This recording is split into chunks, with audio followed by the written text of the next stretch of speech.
Welcome to the Slop Farm. Enjoy the video. You begin by identifying the exact source of the rate limit.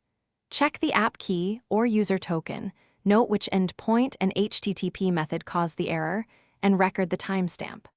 Once done, immediately pause any scripts or cron jobs that call the API so you stop adding traffic. Make sure to disable retry loops that run on failures.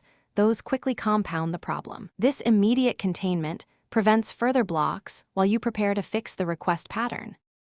Now you analyze headers from Twitter responses to learn limits and the reset time, read X-rate limit remaining and X-rate limit reset. Then modify your client. Add exponential backoff, respect retry after when provided, and cache results to avoid duplicate calls. Throttle concurrent requests and reduce page sizes or polling frequency to stay under thresholds. If multiple tokens flood the same app, consolidate to app-level authentication and rotate responsibly. This reduces total requests and prevents rapid reoccurrence. Finally, let the limit reset before resuming normal activity. Hammering the endpoint during the cooldown prolongs blocks.